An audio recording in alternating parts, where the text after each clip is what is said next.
राष्ट्रभाषा के बिना राष्ट्र गूंगा है। ये हार्दिक उद्गार राष्ट्रपिता महात्मा गांधी जी के हैं।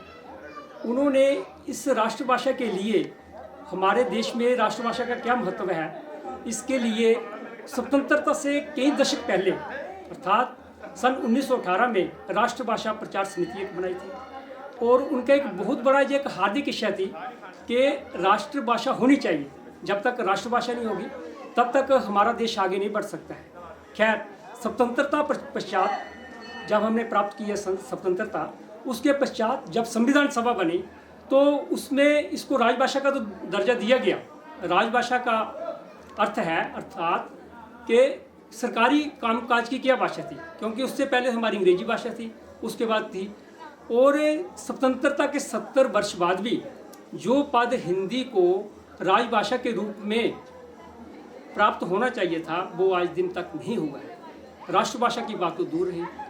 आइए, राष्ट्रभाषा क्यों किसी राष्ट्र के लिए जरूरी है, इसीलिए तो राष्ट्रपिता महात्मा गांधी ने कहा था कि राष्ट्रभाषा के बिना राष्ट्र गूंगा है। इसकी क्या आवश्यकता है, विकास में क्या है। आज हमारे साथ हैं इस पर चर्चा करने के लिए कई रहस्यों को बताएंगे कि राष्ट्रभाषा क्यों नहीं बन पाई, राष्ट्रभाषा की आवश्यकता क्या है, अनिवार्यता क्या है और महत्व क्या है, और इसके लिए हमें क्या करना विशेष रह गया है। तो आज हमारे साथ जुड़े हैं डॉक्टर रविंदर शुक्ला जी, जो एक बहुत ही अंतर्राष्ट्रीय ख्याति प्राप्त हमारे पास चरित्रवान हैं, और उसके साथ ही इन्होंने बहुत अनेक सरकारी प्रतिष्ठित पदों को त्याग करते हुए राष्ट्रभाषा के प्रेम में अनेक अपने को सब छोड़ते हुए समाहित करते हुए इन्होंने जो कहा है वो क्या कहते हैं, इनके बारे में सुनते हैं। डॉक्टर साहब, आपका बहुत बहुत शुक्रिया है। आपने राष्ट्रभाषा के बारे में जो किया है, जो आपने एक समिति बनाई है, जो भी है समिति, उसके बारे में कुछ थोड़ा सा बताइए। देखिए, ऐसा है कि पहली बात तो ये कि आपने प्रश्न किया कि राष्ट्रभाषा क्यों नहीं बन पाई।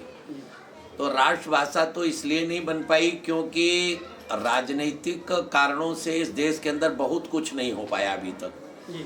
केवल वोटों की राजनीति ने इस देश को दिन प्रतिदिन पीछे खींचा है, और यही कारण है कि जहां जातिवाद का जहर जो दिखाई दे रहा है, ये स्वतंत्रता के पूर्व इतना नहीं था, लेकिन स्वतंत्रता के पश्चात ये बढ़ा है, खाई चौड़ी हुई है, और उसके पीछे का कारण केवल वोटों की राजनीति है। वर्तमान में भी मैं दक्षिण भारत में काम करता हूँ, और दक्षिण भारत में जब मैं अच्छी तरह से जाना है मैंने, तो अच्छी तरह ये बात जानी है मैंने कि वहाँ राष्ट्रभाषा के विरोध में किंचित मात्र भी जन विरोध बिल्कुल नहीं है। सच ये है कि अपना उल्लू सीधा करने के लिए राजनीतिक दल राष्ट्रभाषा न बने इसका हिंदी का विरोध करते हैं। सत्यता ये है कि जैसा महात्मा गांधी जी ने कहा कि बिना भाषा के राष्ट्र गूंगा है, ये बिल्कुल सच बात है। जितने भी दुनिया में लोग हैं उन्होंने अपनी भाषा को मान्यता दी, लेकिन भारतवर्ष के अंदर वोटों की राजनीति ने आज तक उसको वनवास में डाला हुआ है। जहाँ तक राजभाषा का सवाल है, राजभाषा में भी इन षड्यंत्रकारियों ने ऐसे अनुवाद किए जिन्होंने हिंदी के को हास्यास्पद बनाया। खासकर युवाओं के बीच तो ये स्थिति हो गई है कि कई बार उन शब्दों से कुछ चुटकुले बने, और उसके पीछे अगर कोई कारण है तो वही षड्यंत्र है जो भारतवर्ष को स्वत्व से जुड़ने नहीं दे रहा है। भारतवर्ष यदि अपने को पहचान जाएगा तो स्वाभाविक रूप से जगतगुरु था, जगतगुरु बनेगा। इस स्वत्व को देश न जान जाए, इसलिए इतिहास से वंचित रखा। पाठ्यक्रम में ऐसे सारे पाठ हटाए गए ताकि स्वाभिमान न जगे, और यही कारण है कि ये सारा षड्यंत्र यहाँ तक आ गया कि इस देश का युवा यूनिवर्सिटी में खड़े होकर नारे लगाता है, भारत तेरे टुकड़े होंगे इंशाअल्लाह इंशाअल्लाह। ये दुर्भाग्यपूर्ण है, और मैं ये कहता हूँ ये उसी षड्यंत्र का हिस्सा है जिस षड्यंत्र ने इस देश के मानविंदुओं को नष्ट करने का प्रयत्न किया, जिसमें मानविंदु, अब जैसे एक पुस्तक आपने देखी होगी जिस पुस्तक का नाम है समाज के पथभ्रष्टक तुलसीदास। घर घर में तुलसीदास हैं, लेकिन उन तुलसीदास की भी प्रतिमा को खंडित करने का प्रयत्न इन दुष्टों ने किया। दूसरा, आपने सुना होगा चरित्रहीन विवेकानंद की पुस्तक के विज्ञापन छपते इस देश के अंदर, अब चरित्रहीन विवेकानंद ये आखिर क्यों इस किताब ये छापने की जरूरत पड़ी? इसलिए कि विवेकानंद युवा भारत का आदर्श है, और इसलिए उस आदर्श को समाप्त करने के लिए, उस प्रतिमा को खंडित करने के लिए इस तरह की चीजें हुई हैं। कहीं पहाड़ी चूहा शिवाजी कह करके शिवाजी का अपमान किया गया, तो कहीं घास की रोटी खा करके महाराणा प्रताप को ये बताया गया कि महाराणा प्रताप जो है विचलित हो गए, उन्होंने पत्र लिखा। इस तरह की सारी चीजें ये उन्हीं षड्यंत्रकारियों का, उसी गिरोह का काम है जो आज तक हिंदी को राष्ट्रभाषा नहीं बनने दे रहा। डॉक्टर साहब, एक संशय है हमारे दर्शकों को ये रहता है कि हमारे भारत जैसे देश में जहाँ पे सहस्त्रों हजारों भाषाएं बोली जाती हैं, इनमें एक राष्ट्रभाषा का निर्णय करना एक बहुत ही कठिन कार्य है। तो हिंदी को किस रूप में हम देखते हैं कि इसकी जगह क्या दूसरी भी राष्ट्रभाषा हो सकती है? देखिए, ऐसा है कि दुनिया में नंबर 1 पर हिंदी आ गई है जी। यद्यपि अभी हिंदी को दूसरे नंबर पर दिखा रहे हैं, लेकिन जो सर्वे है, जो प्राइवेट सर्वे हैं वो मैंने पढ़े हैं, उसके आधार पर दुनिया में सर्वाधिक समझे जाने वाली और सर्वाधिक बोली जाने वाली ये भाषा का नाम है हिंदी। हिंदी से बड़ी वैज्ञानिकता किसी के अंदर नहीं है। और जहाँ तक देश का सवाल है, देश में जितनी भी भाषाएं हैं, बोलियां नहीं भाषाएं, वो सारी की सारी संस्कृत से जन्म ली हैं, और हिंदी ने भी संस्कृत से जन्म लिया है। और जितनी बोलियां हैं, हमने तो देखता पूरे भारतवर्ष में मैं भ्रमण करता हूँ तो मैं देखता हूँ बहुत सारी अलग अलग भाषाएं हैं, लेकिन उनकी लिपि देवनागरी है, देवनागरी में ही लिखा जाता है। तो कुल मिलाकर के ऐसा कुछ नहीं है। एक और तर्क ये लोग देते हैं कि विज्ञान की अगर शिक्षा प्राप्त करनी है या मेडिकल साइंस में जाना है तो आपको अंग्रेजी पढ़ना पड़ेगा। मैं इन सारे षड्यंत्रकारियों से, इस तरह की बात बोलने वाले लोगों से पूछना चाहता हूँ, आखिर चीन ने किस भाषा में प्रगति की है? जापान ने किस भाषा में प्रगति की है? जर्मनी ने किस भाषा में प्रगति की है? रूस ने किस भाषा में प्रगति की है? जब इसके आप गर्भ में जाओगे तो आपको पता चलेगा कि इन्होंने अपनी अपनी भाषाओं में दुनिया में झंडा गाड़ा है। और बहुत से जो बुद्धिजीवी हैं वो ये तर्क देते हैं कि जब तक हम अंग्रेजी नहीं सीखेंगे तो सिर्फ केवल हिंदी से काम नहीं चलेगा। इसके बारे में आपका क्या विचार? देखिए, दुनिया ये मान चुकी है कि हिंदी ही सर्वश्रेष्ठ भाषा है। नासा ने भी ये सिद्ध करके बता दिया है कि दुनिया में 2 भाषाएं हैं जो कंप्यूटर के लिए बहुत अच्छी हो सकती हैं। उसमें एक संस्कृत को उन्होंने कहा है और एक हिंदी को कहा। उन्होंने कहा कि अगर संस्कृत और हिंदी को कंप्यूटर की भाषा बना दिया जाए तो निश्चित रूप से जो कमांड होगा उसमें कोई गलती नहीं होगी, क्योंकि बहुत स्पष्ट होता है कि क्या करना है। ये बात मैं स्पष्ट रूप से कहना चाहता हूं कि हिंदी को लाना नहीं चाहते लोग। अगर ये बात है तो मैं ऐसे लोगों से पूछना चाहता हूं कि आज दुनिया के अंदर 150 यूनिवर्सिटीज हैं जो हिंदी पढ़ाती हैं, संस्कृत पढ़ाती हैं। आज वहां पर ये गारंटी माना जाता है जो हिंदी पढ़ लेगा वो नौकरी पा जाएगा। आज जितनी भी इंटरनेशनल मल्टी जो कंपनियां हैं, मल्टीनेशनल जो कंपनियां हैं, वो सारे के सारे अपने लोगों को भारत में भेजने के लिए पहले हिंदी का टेस्ट लेती हैं कि वो हिंदी जानते हैं कि नहीं जानते। और इसीलिए आज हिंदी जो बढ़ रही है, हिंदी जो विदेशों में पढ़ाई जा रही है, उसके पीछे अगर कोई है तो मल्टीनेशनल कंपनीज हैं जिनको जब हिंदी पढ़ने के बाद उनको नौकरी मिलेगी और उनको अगर भारत में आना है व्यापार करने तो उन्हें हिंदी जानना चाहिए। एक प्रश्न में स्वयं इस भारतवर्ष के लोगों से पूछना चाहता हूँ, यही नेता जब लोकसभा और राज्यसभा में पहुँचते हैं तो ये अंग्रेजी में बोलते हैं, लेकिन जब वोट मांगने के लिए पहुँचते हैं तो हिंदी में क्यों बोलते हैं? ये प्रश्न है। और जब विरोध करना होगा तो ये लोग हिंदी का विरोध करेंगे। इनसे ये पूछा जाना चाहिए कि तुम जब यहाँ से जाते हो तो अंग्रेजी में वहाँ बोलते हो, तो अंग्रेजी में आकर के जनता के बीच भी बोलो, तो मालूम पड़ जाए आटे दाल का भाव क्या है। अगले बार के चुनाव में उनको अपनी औकात मालूम पड़ जाएगी। डॉक्टर साहब, बड़ों को देख के ये जो छोटे लोग होते हैं वो अनुकरण करते हैं, उसको प्रतिक्रिया उनकी यही रहती है जी। और आज के युवा वर्ग में ये बहुत बड़ी हीन भावना है कि अगर हमें अंग्रेजी नहीं आती तो हम कहीं भी सफल नहीं हैं। इसके बारे में युवाओं को क्या संदेश देना चाहते हैं? देखिए, एक बात मैं फिर कह रहा हूँ कि इस देश की शिक्षा को इतनी बुरी तरह रौंदा गया जिसकी कोई सीमा नहीं है। आज पढ़ाई केवल साक्षरता तक रह गई है, और जो पढ़ाई है, मैं एक उदाहरण देना चाहता हूँ जिसको हमारे यशस्वी प्रधानमंत्री ने पहली बार जीतने के बाद 2014 में जब आए तो उन्होंने सांसदों को अपने घर पर बुलाया था और उनका जो पहला भाषण था वो मैं कोट करना चाहता हूँ। उन्होंने एक धर्माधिकारी जी की पुस्तक का उद्धरण दिया था। उन्होंने कहा कि विवेकानंद उनके विनोबा भावे जी के पास एक अपने पुत्र को लेकर आया और ये कहा कि इसको जरा कहीं नौकरी लगवा दीजिए। तो विनोबा जी ने उससे पूछा, ये धर्माधिकारी की पुस्तक में है, विनोबा जी ने पूछा कि तुम क्या कर सकते हो? वो लड़का बोला कि मैं ग्रेजुएट हूँ। फिर उन्होंने पूछा, मैं पूछ रहा हूँ कि आप क्या कर सकते हैं? तो उसने फिर जवाब दिया, मैं स्नातक हूँ। फिर पूछा उन्होंने कि मैं ये पूछ रहा हूँ तुम कर क्या सकते हो? तो अंत में कोई जवाब नहीं था। ये धर्माधिकारी जी ने अपनी पुस्तक में संस्मरण लिखा विनोबा जी का और इसको प्रधानमंत्री जी ने कोट किया था सांसदों के सामने। कहने का तात्पर्य है कि वर्तमान शिक्षा बच्चे को निराशा के अतिरिक्त कुछ नहीं देती। वो उसे जिस चीज में समझाना चाहिए, उसे जो उसके अंदर स्किल पैदा करना चाहिए, जो कौशल्य पैदा करना चाहिए, वो शिक्षा इस तरह की होनी चाहिए जिस तरह अब कदम बढ़े।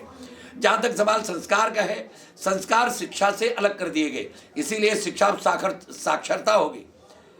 देखिए, विद्या या विमुक्तये, विद्या वो जो मुक्ति प्रदान करे, अर्थात आपको इस श्रेणी तक ले जाए जो आपको मुक्ति की शक्ति पैदा कर दे। वो है क्या? हमारी परिभाषा के अनुसार वर्तमान शिक्षा लॉर्ड मैकाले की शिक्षा है। स्वतंत्रता के पश्चात जब भारत स्वतंत्र हुआ था, अनेक देश स्वतंत्र हुए थे, उपनिवेशवाद का समापन हुआ था। उस समय सारे देशों ने, जो आज बहुत प्रगतिशील हैं, जो बहुत प्रगति कर चुके हैं, उन्होंने 4-4 साल तक अपने शिक्षा सत्र को निलंबित रखा। लेकिन भारतवर्ष का दुर्भाग्य है कि लॉर्ड मैकाले, कर्नल टॉड और मैक्स मूलर के मानस पुत्रों ने शिक्षा में तो कोई परिवर्तन किया नहीं, बल्कि लॉर्ड मैकाले की भावना को पुष्पित और पल्लवित किया। क्योंकि वो मानस पुत्र थे उनके, इसलिए रत्ती भर भी इस पर ध्यान नहीं दिया। यही कारण है कि आज देश में शिक्षा संस्कार विहीनता की ओर बढ़ गई। डॉक्टर साहब, जैसे महात्मा गांधी जी हमारे राष्ट्रपिता थे, बहुत ही हिंदी के राष्ट्रभाषा बनाने में प्रबल पक्षधर थे जी। आप में भी वैसी ही चिंगारी हमें दिखाई देती है। 1930 में जब राउंड टेबल कॉन्फ्रेंस हुई थी लंदन में, तो वहाँ पर जब उन्होंने कहा था कि मैं अंग्रेजी नहीं बोलूँगा, दुनिया को कह दो कि गांधी अंग्रेजी भूल गया है। इतने पक्ष आप भी ऐसे हैं कि आपने 3 मंत्री पदों को छोड़ते हुए और इतने बड़े बड़े जो शक्तिशाली पद थे उनको आपने त्याग करते हुए आपने जी एक संगठन तैयार किया जो कि राष्ट्रभाषा हिंदी को तैयार करने के लिए हिंदी साहित्य भारती जो है, इसके आप इस समय राष्ट्रीय अध्यक्ष भी हैं। तो इसमें क्या क्या गतिविधियां हैं आपकी? देखिए, हिंदी साहित्य भारती ने तय किया है, पहला तो ये कि हिंदी को राष्ट्रभाषा बनाकर ही दम लेंगे जी। दूसरा, हमने तय किया है कि भारत के संविधान के प्रियम्बल में इंडिया दैट इज भारत लिखा है और भारत के कानूनों में सब जगह केवल इंडिया शब्द का प्रयोग किया गया है, जो वास्तव में गुलामी का प्रतीक है। इस इंडिया शब्द को उससे निकाला जाना चाहिए। ये भारतीय स्वाभिमान का विषय है, ये काम किया है। इसके अलावा जो बौद्धिक संपदा है या जो बौद्धिक वातावरण है, उस वातावरण को जो प्रदूषित किया गया है कतिपय देश विरोधियों द्वारा, उसको हम पूरी तरह से निर्मल और अविरल करेंगे। उसके हमने सारी योजनाएं बना ली हैं और इस योजना को बनाकर ये तय किया है कि हम यूनिवर्सिटीज़ को इस प्रदूषण से मुक्त करेंगे। जिस तरह से हमारी सरकार, हमारे लोग गंगा की पावनता को, अविरल और निर्मलता को वापस लाने के लिए प्रयत्नशील हैं, उसी तरह से हिंदी साहित्य भारती के सभी कार्यकर्ता एकजुट हैं इस आधार पर कि हम साहित्य रूपी गंगा, बौद्धिक वातावरण रूपी गंगा को अविरल और निर्मल करके भारतवर्ष के पक्ष में एक ऐसा माहौल तैयार करेंगे ताकि ये देशद्रोही ये किसी भी तरह से फन उठाने की कोशिश न करें और किसी को नुकसान न पहुंचाएं। भारत फिर से दुनिया में चमके और जगत गुरु के गौरवमय स्थान पर प्रतिष्ठित हो, इसका परम वैभव हो, यही हमारा लक्ष्य है और इसी के लिए हमने कार्यक्रम बनाए हैं।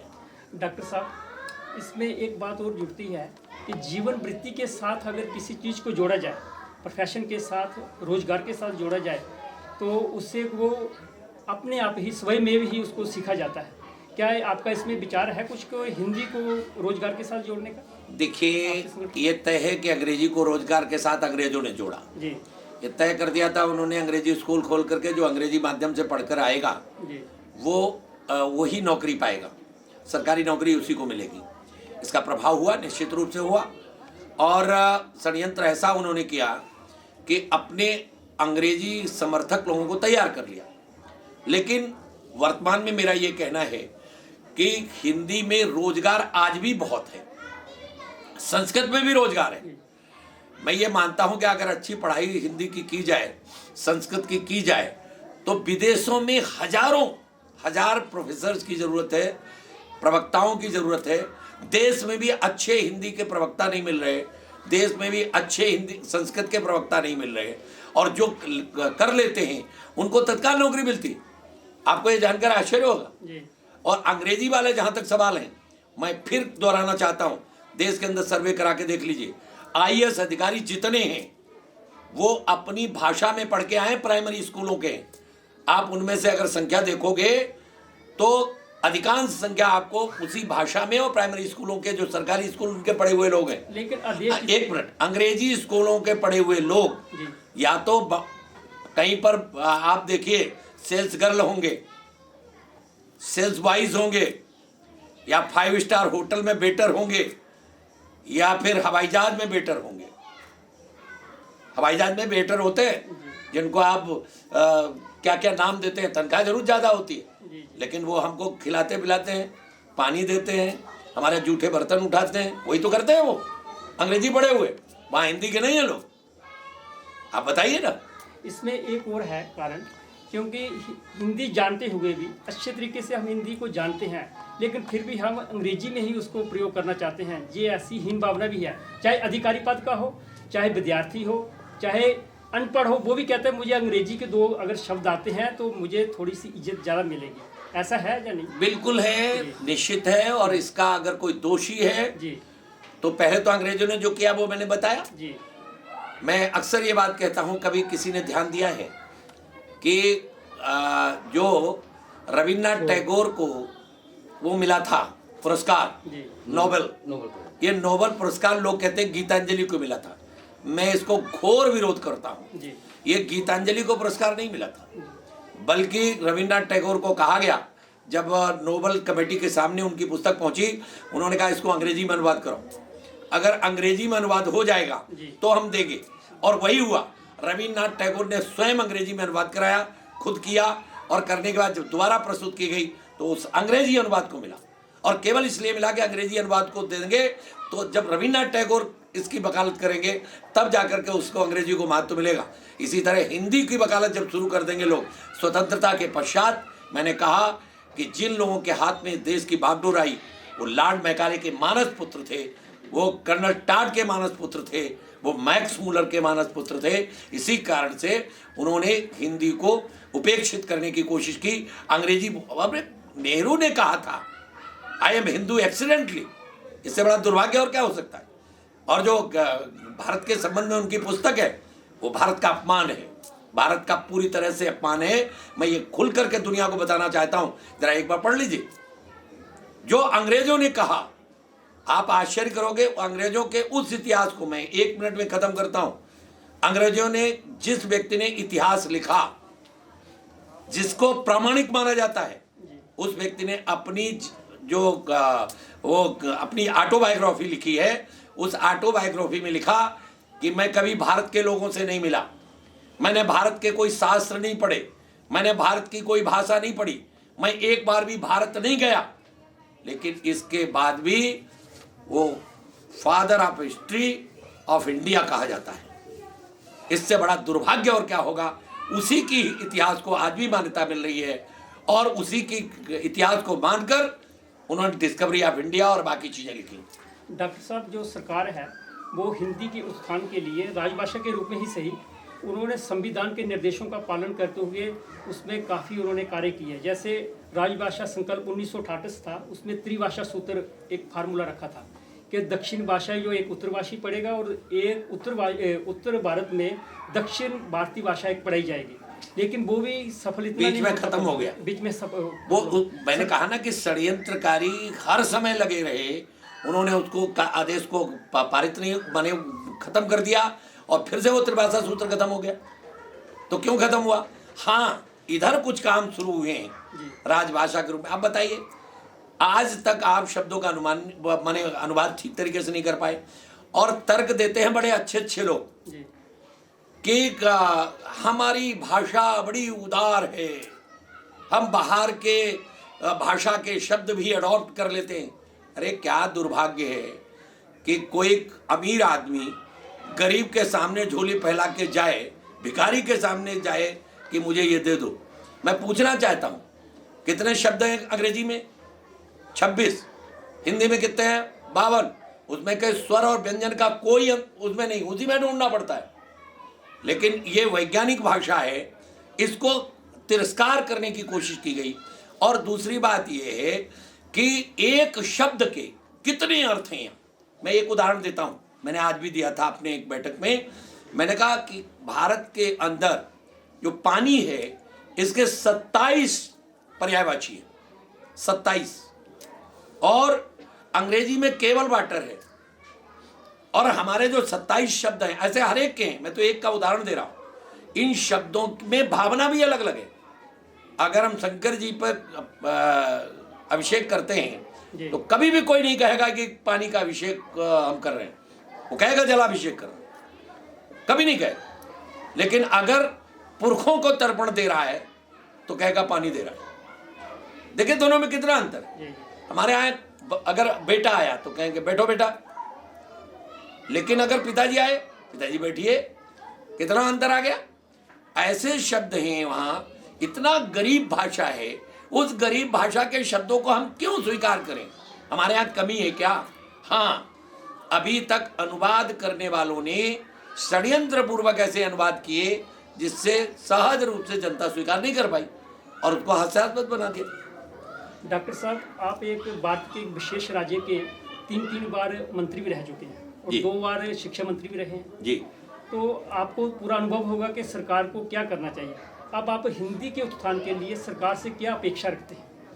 देखिए, कई बार शेर को भी जी सियार निवाला बना लेते हैं, जी कुत्ते निवाला बना लेते हैं। कई बार अगर अकेला शेर पड़ जाए और 100 कुत्ते उसे इकट्ठा घेर ले जी तो शेर भी मारा जाता है, आपने देखा होगा। कई बार एक शेर को दौड़ा लिया भैंसों ने तो उन्होंने उसका मार डाला। एक मिनट, भारतवर्ष के अंदर भी ऐसे सियारों की संख्या बहुत है, वो करने नहीं दे रहे। जरा करो बस तुरंत खड़े हो जाते हैं। अब आप देखो ना कि कोई भारत की संस्कृति को तोड़ रहा हो, भारत की मान्यताओं को रौंद रहा हो, या भारत के ऐसे लोग, अब पालघर में संतों की हत्या हुई, किसी ने पुरस्कार वापसी की? उन लोगों ने केवल भारतवर्ष को कमजोर करने की कोशिश करने वाले ये सियार शेर को घेरने का प्रयत्न कर रहे हैं। डॉक्टर साहब, आप भी सत्ता में रह चुके, आप सत्ता से क्या अपेक्षा करते हैं? मैं कह रहा हूं ना, मुझे भी सत्ता में रहने के बाद इन सियारों ने घेर करके त्याग पत्र देने के लिए मजबूर किया और वंदे मातरम आदेश वापस हुआ। इससे बड़ा दुर्भाग्य और क्या हो सकता है? आप 4 बार निर्वाचित भी हो चुके हैं विधायक के रूप में, और आप चाहते तो सत्ता में रह के भी कर सकते थे या सत्ता से बाहर आके नहीं संगठन बनाया? देखिए, ऐसा है कि सत्ता की कुछ मजबूरियां होती हैं, लेकिन सत्ता से बाहर हम हैं, हमारी कोई मजबूरी नहीं। अच्छा। हम ताल ठोक के वो बोलेंगे जो इस देश के लिए अच्छा होगा, हम ताल ठोक के वो करेंगे जो देश और समाज के लिए शुभ होगा। हिंदी साहित्य भारती के रूप में आपने जो संगठन बनाया, उसकी क्या आपकी मांगे हैं सरकार के सामने? मैंने कहा ना, अभी बता तो दिया कि पहले तो हिंदी मुख्य मांगे वो बता दिया मैंने कि हिंदी को राष्ट्रभाषा बनाना है, इंडिया शब्द को समाप्त करना है, और यूनो में, संयुक्त राष्ट्र संघ में 9वीं भाषा के रूप में मान्यता मिले, और इस देश की जितनी भी ये शिक्षा है, शिक्षा का माध्यम, ये शिक्षा का माध्यम ये हिंदी में आए, धीरे धीरे सब पढ़ाई हिंदी में हो। उच्च शिक्षा में भी हिंदी का माध्यम क्यों नहीं हो सकता? क्यों नहीं हो सकता बताइए ना। आज आपके वेदों पर दुनिया के लोग अनुसंधान कर रहे हैं, यूनिवर्सिटी में वेद विभाग खुले हुए हैं और आप वेदों को कालबाई कह देते हैं। आज जितने भी अनुसंधान हो रहे हैं वो हमारे ऋषियों ने पहले से करके रखे हैं, लेकिन दुर्भाग्य है कि हमें अपना आत्मबोध नहीं होने दिया जा रहा है। और उसके लिए वही मैंने बताया ना कि शेर भी अगर कोई बोलने के तैयार होता है तो उसको सियार चारों तरफ से घेरने का प्रयत्न कर रहे हैं। डॉक्टर साहब, हिंदी साहित्य भारती ने ये अपनी पैठ जो है वो अंतर्राष्ट्रीय स्तर पे बनाई है कई देशों में, वहाँ पे क्या लक्ष्य है आपका? देखिए, हिंदी को अंतर्राष्ट्रीय भाषा बनाने का निर्णय हम कर चुके हैं जी। पहले राष्ट्रभाषा बनाएंगे, इसके बाद हम अंतर्राष्ट्रीय भाषा की ओर जाएंगे और इसीलिए हमने 35 देशों तक अपनी पैठ भी कर दी है पूरे भारतवर्ष में। इससे बड़ी दुनिया में कोई भी साहित्यिक संस्था नहीं है। सबसे बड़ी दुनिया की साहित्यिक संस्था हिंदी साहित्य भारती है। हम 35 देशों में काम कर रहे हैं और हिंदुस्तान के एक एक प्रदेश तक पहुंच चुके हैं। जिलों में गठन प्रारंभ है। हम शक्ति तैयार करके देश की सरकार को बाध्य कर देंगे कि वो हिंदी को राष्ट्रभाषा बनाए और इंडिया शब्द हटाएं और हिंदी को पूरे विश्व में प्रतिष्ठित करने की प्रयत्न करें। एक बात। दूसरा काम ये हम करेंगे कि हम इस देश के इस बौद्धिक वातावरण को जो प्रदूषित किया गया है उसको प्लान्ड वे में पूरी तरह से सारे यूनिवर्सिटीज में जा जाकर हम ऐसा वातावरण बनाएंगे ताकि कोई कन्हैया पैदा ना हो।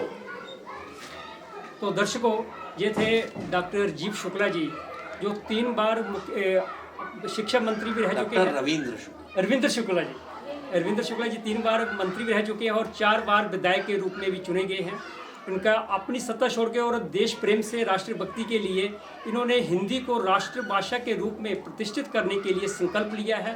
और आइए इस संकल्प के साथ आप भी अपना सहयोग दें और देखें कि हिंदी से ही विकास होगा हमारा, और हिंदी के बिना हमारा जो है देश जो है वो पूरा विकसित नहीं हो सकता। बहुत बहुत धन्यवाद।